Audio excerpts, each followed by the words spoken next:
अश्विनी उपाध्याय जी, जरा इसको समझा दीजिए, क्योंकि बहुत सारी इसमें टेक्निकल चीजें जो समझ नहीं आती, जो जहां कोई दिक्कत हो सकती, क्योंकि केंद्रीय कानून तो बहुत हैं, उनके रहते राज्यों का यूनिफॉर्म सिविल कोड लाना कितना प्रभावी होगा सर? देखिए, पहली बात तो ये कि समान नागरिक संहिता पे 23 नवंबर 1948 को बहुत लंबी चर्चा हो चुकी है और संविधान सभा में 300 विद्वान लोग थे। रफी अहमद किदवई थे, मौलाना कलाम थे, नेहरू साहब थे, बाबा साहब अम्बेडकर थे, श्यामा प्रसाद मुखर्जी थे। 300 विद्वान ने मिलकर तय किया कि भारत संविधान से चलेगा। संविधान का मतलब होता है समान विधान, समान विधान का मतलब समान दंड विधान, समान टैक्स विधान, समान नागरिक विधान। हमारे देश में 1 नेशन 1 टैक्स हो गया, 1 नेशन 1 पिनल कोड हो गया, 1 नेशन 1 लेबर कोड हो गया। अनफॉर्चुनेटली इस पे पिछले 75 साल में गंभीरता के साथ काम नहीं हुआ। अब कम से कम काम हो रहा है, इसलिए मैं इसका स्वागत करता हूं।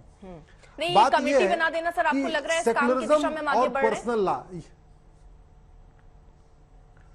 स्वाभाविक सी बात है, आपको अगर कोई घर बनाना तो पहले आपको नींव की पहली ईंट तो रखना पड़ेगा। अच्छा। तो मुझे लगता है नींव की पहली ईंट रखी गई है। तो मैं अपनी बात कंप्लीट करता हूं। मैं तो ये कह रहा हूं, सेकुलरिज्म और पर्सनल लॉ ये नदी के दो किनारे होते हैं। जो देश सेकुलर होता है वहां पर्सनल लॉ नहीं होता, जहां पर्सनल लॉ होता है वो देश सेकुलर नहीं होता। हम कहते हैं इस देश को सेकुलर लॉ, लेकिन पर्सनल लॉ ढोल रहे। हम कह रहे हैं देश में संविधान है, संविधान का मतलब होता है समान विधान, लेकिन देश में बहुविधान चल रहा है। हिंदू का अलग विधान, मुस्लिम का अलग विधान, पारसी का अलग विधान, ईसाई का अलग विधान। और इतनी बेनिफिशियल चीज है, मैं आपको अर्पिता जी 1 मिनट के अंदर बताता हूं। कॉमन सिविल कोड आने से बाल विवाह बंद होगा, सबको स्वागत करना चाहिए। कॉमन सिविल कोड आने से बहुविवाह 4 शादी वाला सिस्टम खत्म होगा, सबको स्वागत करना चाहिए। कॉमन सिविल कोड होने से एज ऑफ मैरिज, लड़के लड़की की शादी की उम्र बराबर हो जाएगी, इसमें क्या दिक्कत है? कॉमन सिविल कोड आने से grounds of divorce, procedure of divorce, सबका तलाक लेने का तरीका एक हो जाएगा, इसमें क्या दिक्कत है? सबको स्वागत करना चाहिए। कॉमन सिविल कोड आने से गुजारा भत्ता सबको मिलेगा, ये तो स्वागत योग्य कदम है। कॉमन सिविल कोड आने से गोद लेने का अधिकार, बच्चे के भरण पोषण का अधिकार देश की सभी बहन बेटियों को मिलेगा, ये तो स्वागत करना चाहिए। कॉमन सिविल कोड आने से प्रॉपर्टी का राइट, विरासत का अधिकार, वसीयत का अधिकार देश की सभी बहन बेटियों को एक समान मिल जाएगा, तो स्वागत करना चाहिए। अभी आज की डेट में क्या हो रहा है हमारे देश में, मान लीजिए मेरी 4 बेटियां हैं, 4 बेटी अगर एक हिंदू से शादी करे, एक मुस्लिम से करे, एक पारसी से करे, ईसाई से करे, जब तक वो मेरे घर में है चारों के सिविल राइट, ह्यूमन राइट बराबर है, चारों के सारे राइट बराबर है। लेकिन अगर वो जैसे शादी कर लिया एक हिंदू, एक मुस्लिम, एक पारसी, एक ईसाई से, चारों के सिविल राइट बदल जाते हैं, चारों के प्रॉपर्टी राइट बदल जाते हैं, चारों के ह्यूमन राइट बदल जाते हैं। ये नहीं होना चाहिए। इसलिए मैं कह रहा हूं ये स्वागत योग्य कदम है जो एक कमेटी बनाई गई है, आगे चलना चाहिए। वैसे मैंने ऑलरेडी इस सारे विषयों पे सुप्रीम कोर्ट मेरी पीआईएल भी चल रही है। अच्छा, जरा अश्विनी जी एक चीज चलते चलते जल्दी से मुझे स्पष्ट और कीजिए, अगर राज्य ऐसा कुछ बना भी देता है तो क्या उसकी वैधता को हाईकोर्ट, सुप्रीम कोर्ट में तो चुनौती भी तो दी जा सकती है? नहीं, चुनौती तो देखिए, चुनौती पीआईएल फाइल तो आदमी किसी विषय पे कर सकता है। सीए के खिलाफ 250 पीआईएल फाइल हो गई है, लोग पीआईएल फाइल कर देते हैं। लेकिन मेरा यह कहना है कि इसको सुप्रीम कोर्ट इसलिए एंटरटेन नहीं करेगा कि 9 जजमेंट है सुप्रीम कोर्ट के, 9 जजमेंट में सुप्रीम कोर्ट कह चुका है कि भैया कॉमन सिविल कोड ले आओ, कॉमन सिविल कोड ले आओ, ये पर्सनल लॉ से बहुत समस्या हो रही है, पर्सनल लॉ से मुकदमों को निपटाना बड़ा मुश्किल हो जाता है। भाई दिक्कत यह होती है कि अगर महिला हिंदू है और पुरुष मुस्लिम, या पुरुष इसका वाइस वर्सा है, अब वो दोनों अगर आ गए कोर्ट में तो बड़ी दिक्कत हो जाती है, उन मुकदमों को डिसाइड करना बड़ा मुश्किल हो जाता है। इसलिए मैं कह रहा हूं कि इस देश में चूंकि सारी चीजें कॉमन है और समता समानता की बात तो सब लोग करते हैं, तो अनफॉर्चुनेटली जो लोग समता की बात करते हैं, समानता की बात करते हैं, लेकिन तो डिपेंड करेगा राज्यों पे ना, कौन सा राज्य इसको बनाना चाह रहा है, नहीं बनाना चाह रहा है। मान लीजिए कल को ये ड्राफ्ट की ये कमेटी की बात हुई, मान लीजिए इस पर बीजेपी आगे भी बढ़ जाए, कांग्रेस नहीं आगे बढ़ रही अपने राज्यों में, तो कैसे समानता आएगी सर? नहीं, अल्टीमेटली देखिए, ये राज्यों से शुरू होकर पहुंचेगा तो संसद तक, केंद्र तक पहुंचेगा। अल्टीमेटली जब हम इस देश में चाहते हैं कि देश को सबको बराबर अधिकार मिले, तो स्वाभाविक सी बात है इसको केंद्र तो लाना पड़ेगा। हाँ। और एक बात मैं जरूर अर्पिता जी कहना चाहूंगा, कॉमन सिविल कोड से हिंदू, जैन, बौद्ध, सिख को कोई फायदा नहीं है, क्योंकि जो हिंदू मैरिज एक्ट है 1955 का, वो लगभग महिला पुरुष को बराबर मानता है, कोई भेदभाव नहीं करता। तो कॉमन सिविल कोड का जो सबसे बड़ा जो बेनिफिट मिलेगा हमारी मुस्लिम बेटियों को मिलेगा, जिनकी शादी की उम्र कम है, जिनको गुजारा भत्ता मिलता ही नहीं है, जिनका तलाक आज भी कुरियर के जरिए, पोस्ट के जरिए, चिट्ठी के जरिए, व्हाट्सएप के जरिए आज भी हो रहा है काम। उनको जो है बच्चा गोद लेने का अधिकार नहीं है, उनको जो है भरण पोषण का अधिकार नहीं है, उनको विरासत का अधिकार नहीं है, उनको वसीयत का अधिकार नहीं है। ठीक समझ आ गया। अब्दुल मनन जी, क्यों महिलाओं के अधिकार को छीनने का प्रयास किया जा रहा है? आप लोग तो मुस्लिम नेता बनते हैं, मुस्लिमों के हितों की बात करते हैं, तो क्या पुरुषों के ही हित की बात है? महिलाओं के हितों में आप खड़े नहीं होना चाहते? महिलाओं के हित में तो बीजेपी नहीं खड़ी होना चाहती, क्योंकि ट्राइबल्स में बहुपति विवाह है, द्रौपदी सिस्टम इस्तेमाल किया जाता है शादी का। एक औरत पहाड़ों में, नॉर्थ ईस्ट में और हरियाणा में 5 मर्दों से शादी करती है। सर, तो क्या नहीं, आप ये बताइए ना, आप रिप्रेजेंट किसको करते हैं? मुस्लिमों को करते हैं या ट्राइबल्स को कर रहे हैं अभी? तो फिर मैं उसी के इर्द गिर्द सवाल पूछूं। मैं मुस्लिमों पे पूछ रहा हूं, आप ट्राइबल पे जवाब दे रहे हैं। जरा पहले मुझे ये बताइए ना, अगर और मुझे जरा ये भी बताइए कि यूनिफॉर्म सिविल कोड से आपकी कौन सी ऐसी धार्मिक मान्यता है जिस पर फर्क पड़ेगा? सर, ऐसा है कि पहली बात तो अपना सेंटेंस वापस लीजिए। मैं सिर्फ मुस्लिमों को नहीं रिप्रेजेंट कर रहा हूं, मैं पूरे देश को रिप्रेजेंट कर रहा हूं। ठीक है, चलिए वापस ले लिया। तो अब चलिए मैं ठीक है, अब पूरे देश की तरफ से ये मैं पूछ रही हूँ आपसे कि कौन सी ऐसी कौन सी बौद्ध, सिख, पारसी, हिंदू, मुस्लिम, सर कौन सी ऐसी धार्मिक मान्यताएं है जिसपे फर्क पड़ जाएगा यूनिफॉर्म सिविल कोड लाने से? आप जरा बताइए ना मुझे। भाई, 2 कानून होते हैं, एक तो क्रिमिनल लॉ है जो सबके लिए बराबर है, और दूसरे सिविल लॉ है जो सबके लिए थोड़ा अलग अलग है। सबके खान पान, कल्चर, शादी विवाह अलग अलग तरीके से होते हैं। अब मान लिया नॉर्थ ईस्ट का आदमी कुत्ता खाता है तो सब कुत्ता खाएंगे क्या? और अगर जो है गोवा में जो है बीफ अलाउ की है बीजेपी की सरकार और वहां गौकशी पे पाबंदी नहीं है, तो क्या पूरे देश में पाबंदी लगाएगी? क्योंकि गोवा में तो इन्हीं की सरकार है। और दूसरी बात की कहाँ बात है? सर, मुझे सर समझाइए ना, common civil uniform civil code लाने से खाने पीने की कहाँ से बात आ गई? सर, इसमें तो भाई विवाह, तलाक, बच्चा गोद लेना, संपत्ति का बंटवारा, इन पर बनेगा ना सर। इसमें आप क्या खाइए, आप क्या पहनिए, आप किस तरीके से आराधना कीजिए, किस तरीके से आप पूजा कीजिए, इस पर तो कुछ नहीं बन रहा। शादी विवाह सब कुछ डिस्कस होता है ना उसमें।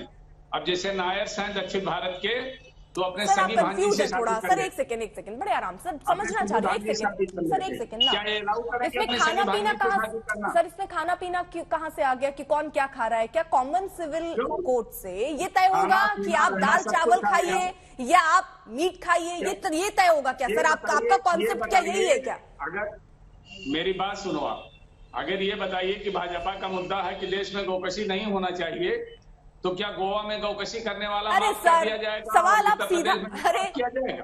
अब्दुल जी सुनिए, तो ये कोई सवाल ही नहीं है। मैं आपसे क्या पूछ रही हूँ? आप मतलब तय करके आए हैं क्या कि मैं कुछ भी पूछूंगी, जो आपका मन है वो आप जवाब देंगे? अगर ऐसा है तो फिर मैं आगे बढ़ूं। कॉमन सिविल कोड पूरे भारत पे एक साथ लगेगा कि हर स्टेट में अलग अलग? राज्य के हिसाब से, अभी तो राज्य तय कर रही है ना। क्यों राजवार लगेगा? पूरे देश में लगाओ जो कानून लगाना है, राजवार क्यों लगेगा?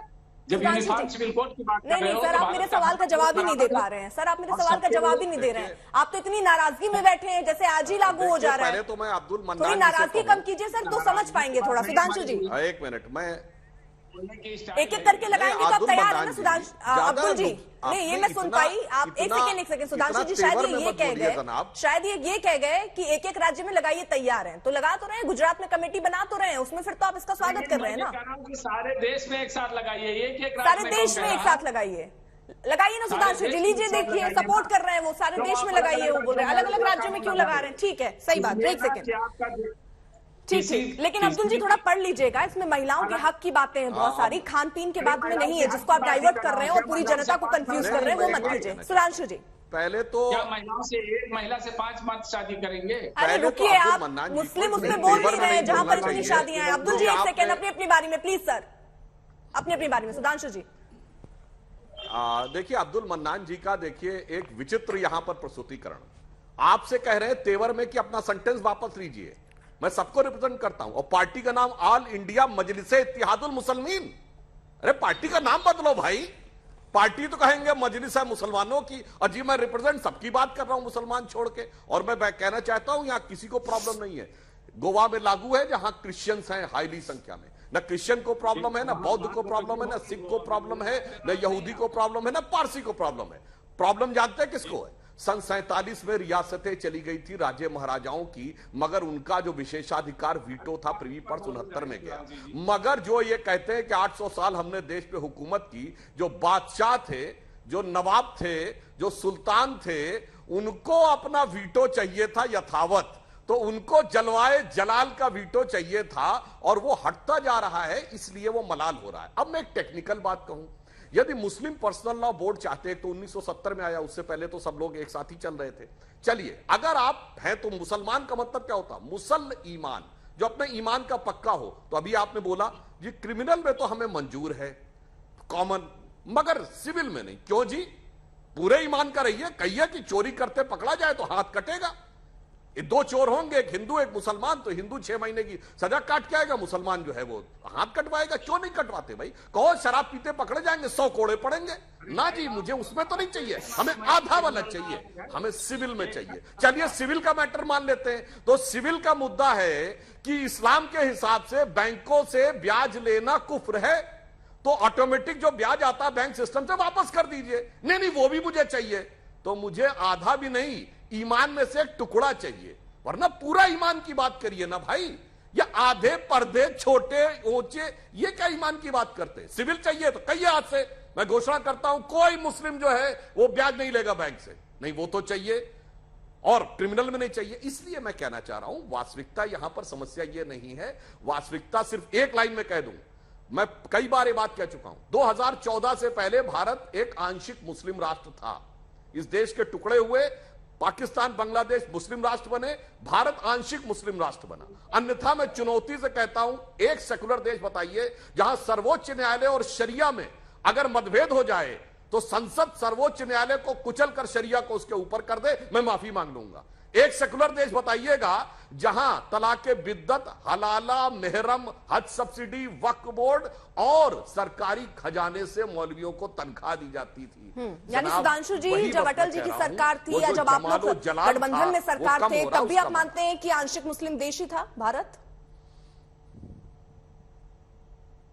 हाँ, बिल्कुल कह रहे हैं। हमारी जो की संविधान के शरिया के हिस्से संविधान के पार्ट थे, जो जो हमारे पास शक्ति आई हमने हटाने का प्रयास किया। आज महरम नहीं है, आज ट्रिपल तलाक नहीं है, आज हज सब्सिडी नहीं है, आज तलाक वर्ण था। मैं अपने विद्वान प्रवक्ताओं से पूछ रहा हूं, मुझे एक गैर मुस्लिम देश बता दे जहां शरिया सर्वोच्च न्यायालय से ऊपर हो, तो मैं माफी लेकिन सुधांशु जी, आपकी पार्टी के लिए तो कहते हैं कि बहुत हद तक हिंदुत्व के एजेंडे को आगे बढ़ाती है। जब ये समान नागरिक कानून, यानी ये जो आपका यूनिफॉर्म सिविल कोड है, आप इससे ला रहे हैं, तो सीधे तौर पर इसमें हिंदुओं को तो कोई फायदा है नहीं, तो इसके लाने का क्या फायदा आपको होगा चुनावों में? आप इसको कैसे देखते हैं? अर्पिता जी, जो आपने बोला इसमें हमारी बात का उत्तर निहित है। इसमें कॉमन सिविल कोड तो हिंदुत्व का एजेंडा है, और शरिया संविधान का हिस्सा बना रहे, यह सेकुलर हिस्सा है। गजब का नैरेटिव है ना ये।